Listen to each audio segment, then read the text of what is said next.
lovely listeners, and welcome to our Connecting the Dots podcast. I'm Susan McGhee, Chief Exec at Flexible Childcare Services Scotland, and your host for today's show. With me in studio today, I have my colleague Lesley Tait, our Head of Quality and Compliance at Flexible Childcare Services, and we're going to talk lots of things about what flexible childcare is really like, some of the exciting projects Lesley's got on the go, and give you a bit of an overview of, I suppose, life at Flexible Childcare Services. So, Lesley, welcome. Thank you. Would you like to start by giving our listeners a bit of a background on yourself, who you are, your journey to where you are now, your current role, that kind of thing? Well, we could probably be here for about 4 hours then if I'm going to give you a little bit of a back of myself. A little bit. Many years ago, my husband and I used to run a pub. And then we decided that that's what we didn't want to do anymore. So I had to go back and use my NNEB.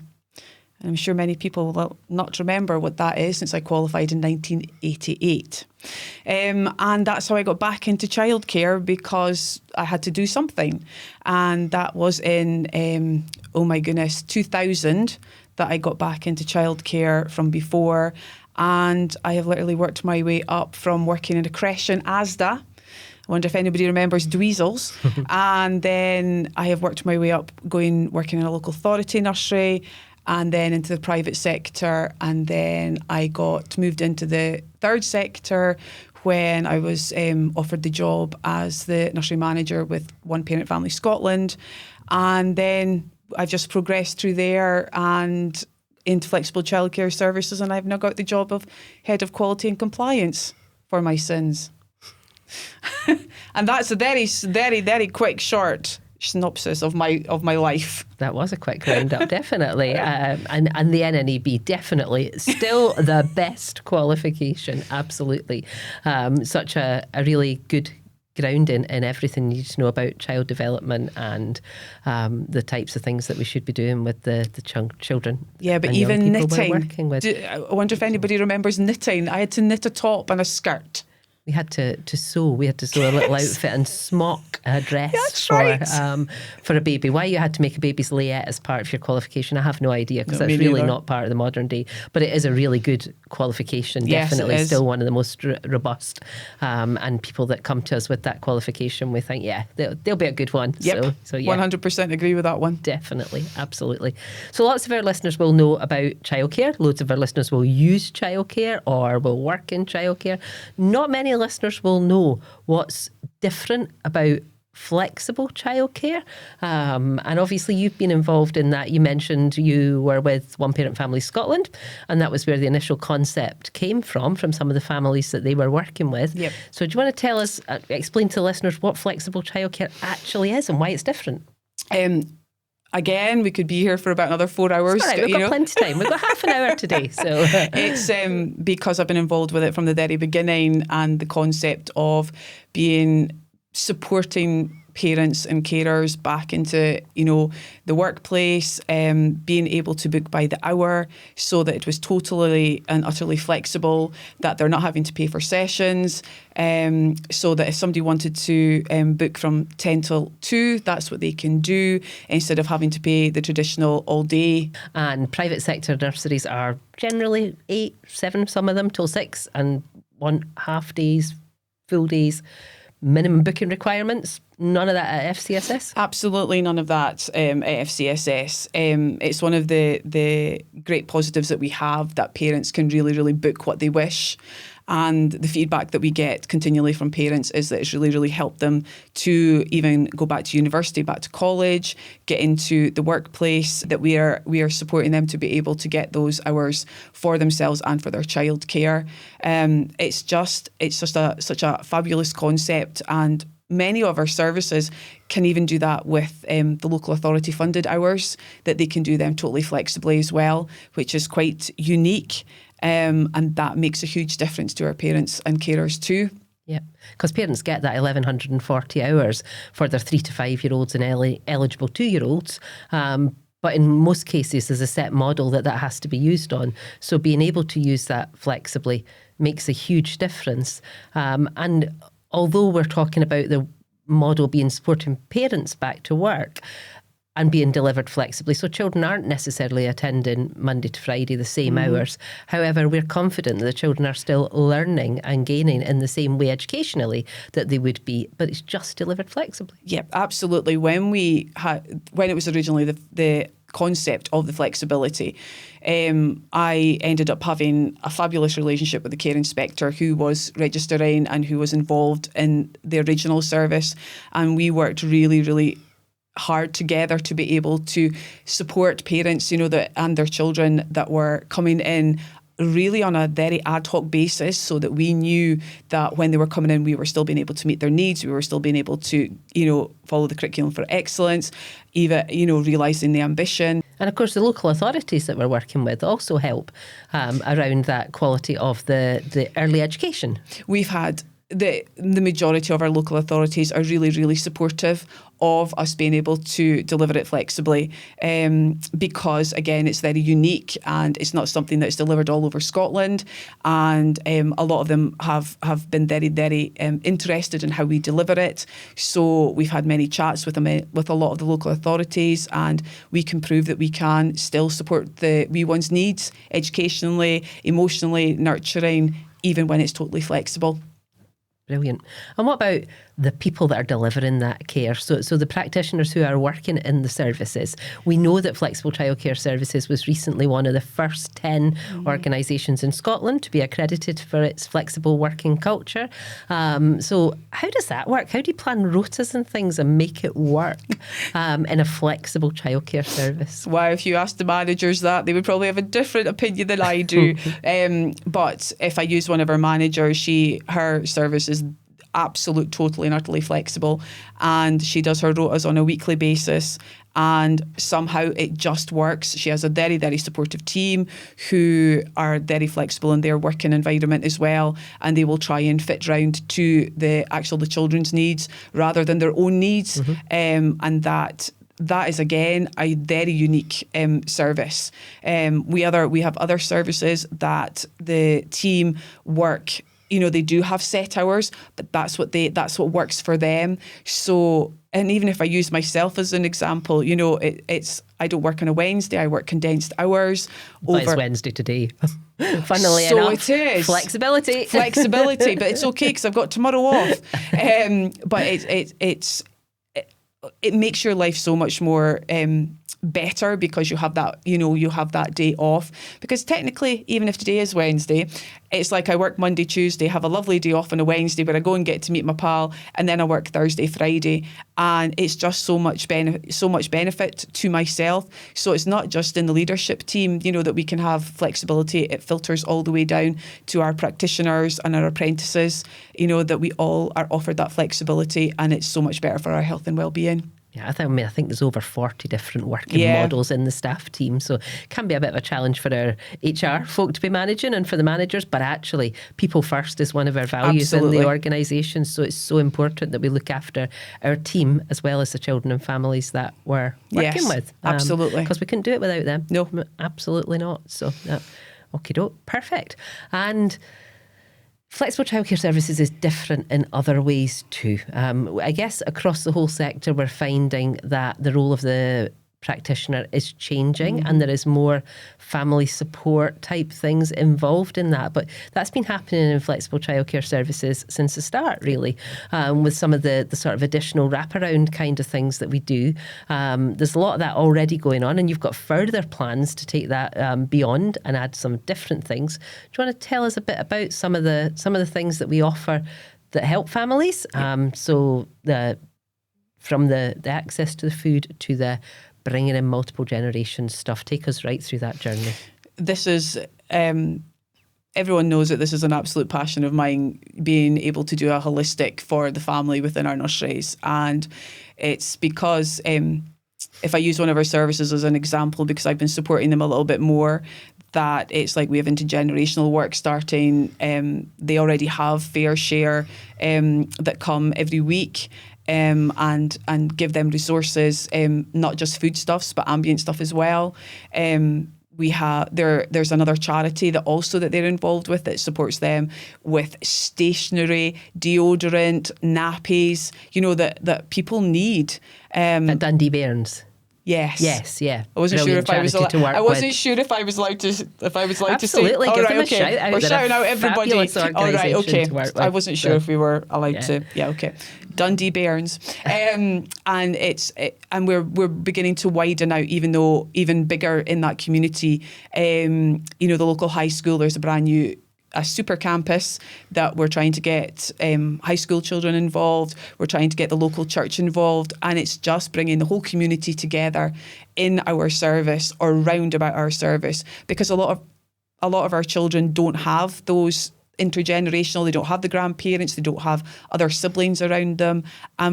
They're losing that opportunity of having that wonderful family environment. And if we can offer that within our services, we also have another service that we have a health visitor who's based at Cummings Park.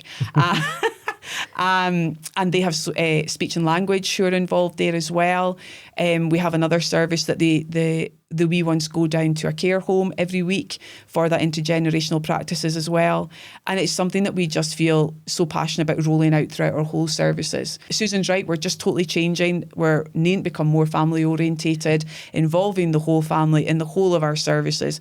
And if we can start, at little bits, even we have rag bags in a lot of our services as well, which is great for the environment. Yep. We're trying to go paperless as well, which is great for the environment as well. So it's not just supporting family; it's just the whole holistic thing that we're very passionate about, as you can probably tell.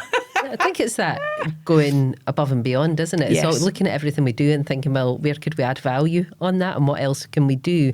And then again, one of our other values is acting with integrity and doing the right thing, isn't it? So some of those things that you're talking about, although they're not happening everywhere, when we look at that bigger picture, it is about doing the right thing. If there's children hungry because they can't access food and things like that, then the right thing to do when there's facilities that can support it is make that food available with dignity in our services. Children's clothing exchange that runs in a lot of the services, because children wear their things for such a short time before they grow out of them, and then things go thrown away, end up in landfill. If we can swap and exchange, it's helping the environment. So all of these things feel to me that they're the right thing to do. And it makes your job harder sometimes because you lead on a lot of them. We've just got some training from My Nature Play, and one of the things that they had suggested, which is so simple but so effective, is a borrow box. Yeah, okay. And it's just, especially when the weather, we're coming into summer and things like that. So it's more sun hats, sunglasses, things like that. But in the winter especially, many of our services have fantastic outside areas. But a borrow box could be, wellies, play suits, gloves, hats. And it's just so simple. It's like, and just a borrow box is just such a great concept. But even stay and plays outside as well. We're all very do stay and play inside. Why are we doing them inside when we could do them outside? And again, it's incorporating the intergenerational work, that if it's a stay and play, it doesn't have to be the parents. It can be anybody they like, of any age. Yeah. And it's like, so this is one of the things that we're doing in one of our services, is doing an outside stay and play. Nice. Which could be interesting. Absolutely. It'd be great. So many opportunities, so isn't there? In fact, when I was in one of the Aberdeen services last week, they had some parents in helping with the community garden as part of a stay and play. And it's just so nice to see. And the children like that their parents see the place that they come to play and to have fun. They don't think they're coming there to be cared for and educated. They're just coming to play with their friends, aren't they, and have fun at nursery. And one of the other things you're passionate about, Lesley, and that you've led across the organisation, is some of the things around children's food. Did some work around making meal times matter that was based on the setting the table guidance. Yes. You want to tell the listeners a little bit about that? Many of our services, when I'm going to be brutally honest, that's what we're like, that meal times just wasn't great.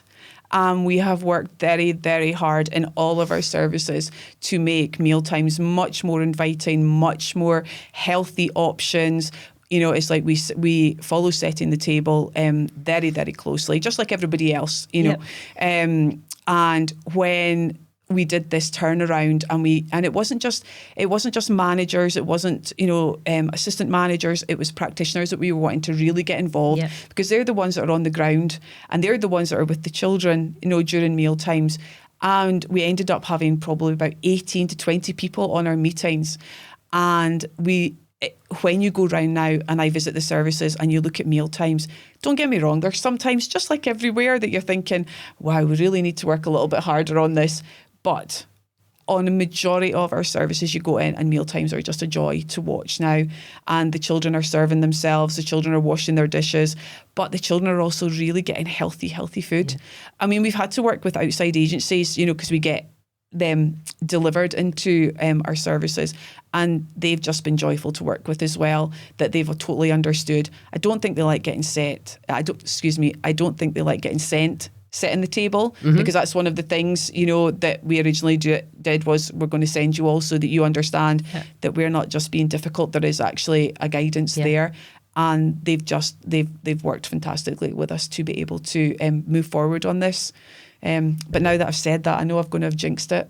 No, I see some brilliant stuff in and out of the nurseries around the way the children are eating, like you say, serving for themselves, clearing their plates, the conversations that are happening around the lunch table with one of the practitioners, a member of the team sitting with them, talking to them. So it's a social interaction as well. So it makes that whole mealtime thing a pleasurable experience, where we've all seen, anybody that's been in a nursery has seen chaotic mealtime experiences where it's more about getting people fed as quickly as possible, but we're really moving away from that, and the work you've led on that has made a huge difference around that. I think again, it's just because I've worked quite closely with the care inspector. They say a lot before we changed, it was very task focused. Instead of making it that enjoyable time for the children, it was like just what you're saying. It was like, right, we need to feed them, now we need to tidy up, now we need to, and it's like, just everybody chill. Chill out and have a lovely time with the children.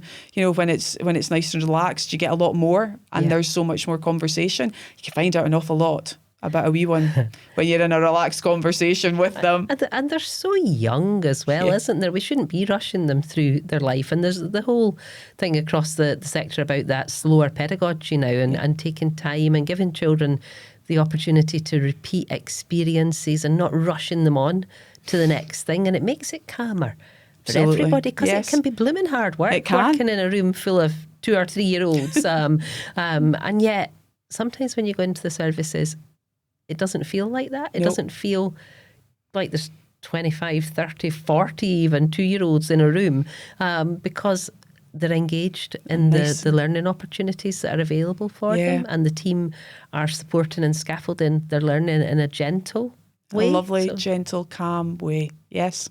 Yeah. So your job, Lesley, involves quite a bit of travel, scooting around the country, seeing the different services that we operate, from the nurseries through the school age, right through to the specialist additional support needs services, which are slightly different from some of the ELC type services that we offer.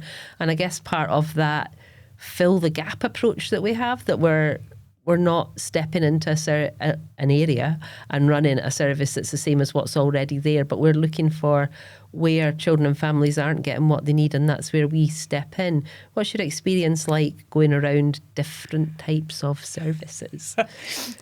I love going around all the different types of services. It's I used to have a pink car. And everybody knew when I rocked up out their service, so there's Lesley in her pink car. I now have a lime green one. And everybody now knows that when I turn up, I'm in my lime green car. I don't know if that's a childcare thing, that you just like colours of cars, but there's nothing more joyful than going into a service and you're welcomed with open arms, and the children, and I know this may sound really bizarre, the children truly and utterly ignore you, because that's what I want, because then when the children ignore you, the children are very, very engaged. But then it is when you do go into service and a child remembers you and comes to you and says, Lesley, I'm so glad you're here. That kind of warms your cockles a wee bit, because then you realise, I must be doing something right that this wee one remembers me. But there's not one group that I don't love visiting, going to. The ASN groups are just joyful to go to. I love going to them because they're just so different to what we offer anywhere else.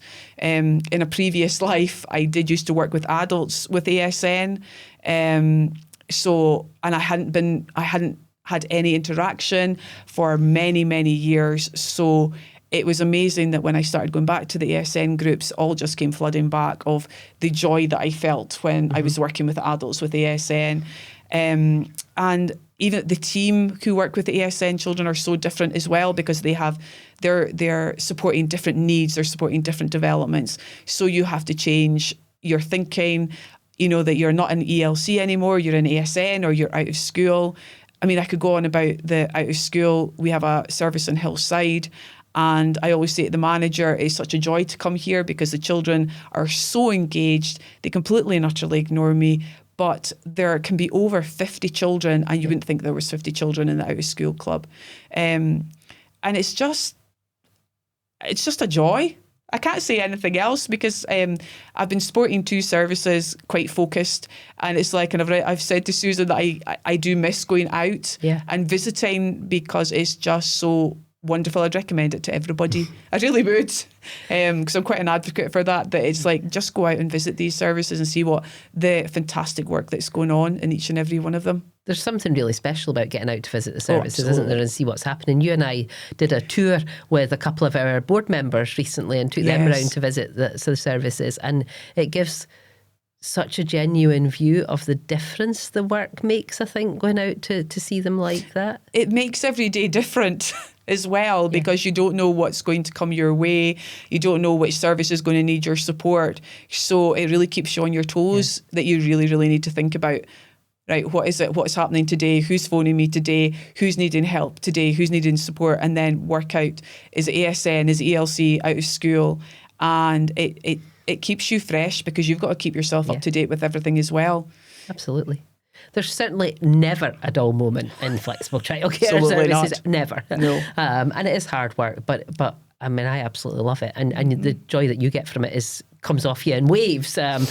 Even though sometimes there's days that are frustrating. We all have those days. I would agree. But I think, we are really lucky that it's a great job and we have a great team working with us, delivering those services, and everybody really gets that value add ethos of the organisation wanting to actually make a difference and drive change for good. Yes, so making the difference is the biggest thing. Yeah, absolutely. Yep. And Lesley, you've told us loads about your role, and it's brilliant to chat about all of that. Is there anything that you want to tell us that we've not covered and not had the opportunity to talk about today? This I've thought, because I knew that you would ask me something like that. And I was thinking about it when I was driving down, how I would want to wrap up, what I was saying. And it's like, and I just think that childcare in Scotland is just about building the future for our wee ones. But now we're moving on to supporting families as well. But I also thought of that not all superheroes wear capes. They actually wear name badges too. They do? They do. And I know that may sound silly, but I was trying to think, how can I encapsulate everything, because I think it was during COVID that I put up a post, and it came up on my memories as well today. And it was like, not all superheroes wear not all superheroes wear capes. They work in childcare. And I thought, and I still agree with that, but I just thought, how can I make it funny? And I thought, well, we all wear name badges, so it's like, why not say that? Because I don't think, and I wanted to sort of just say as well that I'm so happy and proud to be working for FCSS. I'm very proud of the team that we've got, and even the practitioners. And I'm not sure if we say it enough, that we're really, really proud of them, because by God, it is challenging at the moment. It is hard work for our practitioners, for our managers, and that, we're getting pulled here, there and everywhere, documentation, but they just do such a good job. They do a fantastic job, and they make such a difference for the children and families Absolutely. we work with. And that comes out in the annual social impact report and the difference it makes, where families are reporting 100% of them better off financially. Total amount £2.13 million back in the pockets of families that need it the most. Absolutely. Improved mental health, improved well-being, because they're not stressed and worried about how they pay the bills, how they manage childcare, how they can go to work, all of those things. And in the joy and the happiness in the children's faces that we see every time we're in and out of the services. And I think for me, that's one of the things that keeps me motivated, and it makes me feel really grateful that we get to see the actual difference it makes, because we're out there and amongst the services. And I can't imagine sitting in an office block somewhere working at a desk all day without having the ability to say, I'm going out in the garden to see the children, or I'm going to such and such. And so I do think, although there is no denying it is a blooming hard job. Absolutely, it is. It's like fine. the respect that I have for many of the people that work in childcare. So if you just remember, we don't need capes. We just need our name badges.